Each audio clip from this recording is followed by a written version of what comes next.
Ori and the Will of the Wisps is a breath of fresh air at a time when I've been feeling too much stress. I've been feeling really uptight lately on top of what seems like a never-ending news cycle of bad things, so I haven't been feeling like making videos or really playing games. But Ori pulled me out of all of that. What this game delivers is a gorgeous, smooth as butter experience. The art style is incredible to look at. Each frame feels like a masterclass in art direction, and each puzzle feels like an example of how to make a player feel like a genius. This game makes more of an impact on the player than I thought it would after just the first 5 minutes. This is just a first impressions video for the game, not a full review, so I don't know how this game ends, but I'm here to tell you that it starts off with a bang. Also, don't worry if you're the kind of person like me who is super averse to spoilers. All of this footage comes from the first hour or two of the game, so there's nothing on the screen here that's much past the first little bit. And for the curious, this was all captured on my PC, and I'm using an Xbox controller. From the very beginning, Ori and the Will of the Wisps demands your undivided attention. The opening cutscene is charming and emotional. It's clearly a game that understands and utilizes its aesthetic to the full extent.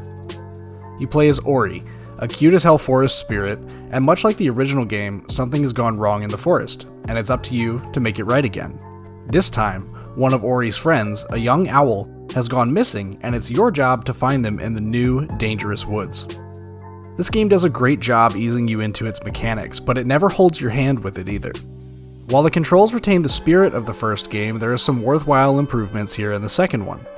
I had heard some worries from friends about how this game was going to be much more combat focused, rather than platforming and puzzle solving oriented, like the first title. I have to admit that they weren't too far off, but don't worry. While there may be more combat, there still seems like more than enough puzzles and platforming to make fans of the original feel right at home.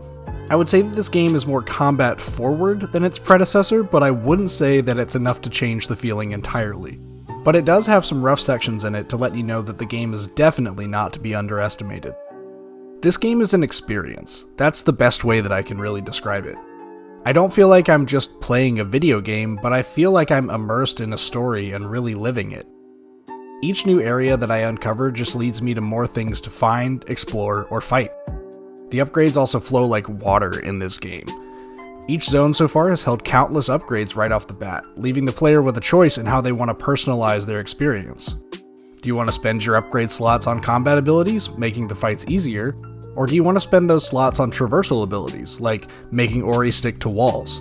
Each skill can be swapped in and out on the fly, giving the player ample choice in how they want to tackle each individual challenge in the game. And I love it. This game is all about player agency, and I feel like that's important in a Metroidvania-style game like this. You have to work for your upgrades, and sometimes they may not be exactly what you were hoping for, but you know for damn sure that you're going to need it somewhere down the line, so nothing feels like a waste of time or like pointless padding and filler. The controls are tight and feel incredibly smooth and polished. This game has really worked hard to make modern Metroidvania fans feel at home. Games like Dead Cells and Hollow Knight really showed us how a game like this needs a flow to it in order to stay engaging, and when it comes to flow, Ori is no slouch. You almost have to play it to truly feel it. I hope the video does it justice because, man, it is dope. It's this flow along with the music and the animations and the backgrounds that make this game feel special. Every now and then, games surprise us. This is one of those games. Ori and the Will of the Wisps is a truly special experience, and in my eyes, it's a serious work of art. I can't wait to spend the rest of my break from school exploring the areas and solving these puzzles. It's just so great.